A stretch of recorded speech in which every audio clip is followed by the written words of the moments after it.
Here is a different scandal involving a critical government statistic on the economy.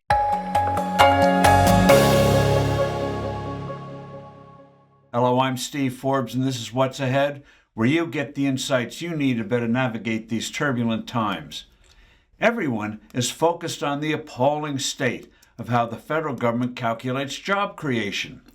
The Bureau of Labor Statistics, the BLS, just released drastic revisions to the number of jobs created for the 12-month period ending in March of this year.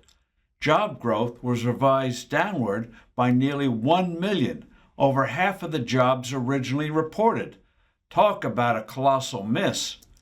Serious questions are being raised about the reliability of other government economic data.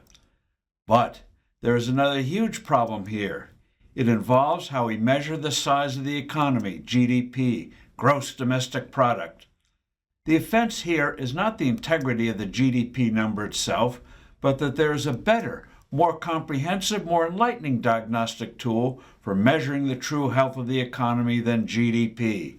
The scandal is that for political reasons, this metric is buried by the Bureau of Economic Analysis, the BEA.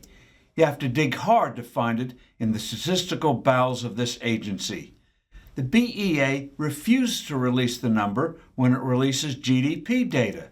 Instead, you have to wait several months. Why?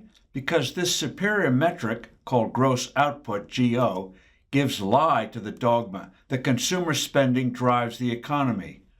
We're always told that consumer outlays represent 70% of total economic activity. Not true. It turns out the business sector B2B spending is almost twice the size of consumer spending. B2B sales and business investment are what produce prosperity and make possible a higher standard of living. It highlights the folly of more taxes, regulations, and government mandates.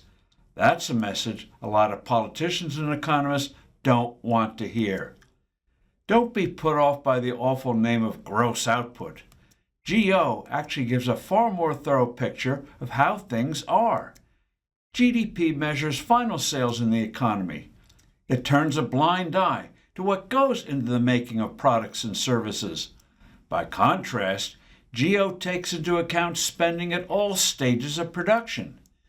GDP virtually ignores business-to-business sales. It's as if supply chains don't exist. In the real world, that's wrong. Consumers can't consume unless the stuff is made and offered in the first place. Without commercial investment, enterprises can't expand. Research and productivity wither. Incomes stagnate. Entrepreneurs can't create and innovate. In essence, the difference between GDP and GO is the difference between an X-ray and a CAT scan. Eminent economist Mark Skousen, who has long and relentlessly pushed the importance of GO, points out that this metric not only gives a truer picture of the economy, but it also is a better predictor of what lies ahead.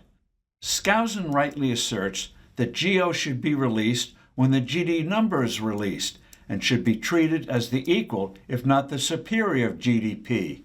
While many economic and political sacred cows are at stake, the clown show at the Bureau of Labor Statistics provides the perfect opening for the Trump team to go for GO. This will be a political and economic revolution. I'm Steve Forbes. Thanks for listening. Do send in your comments and suggestions, and I look forward to being with you soon again.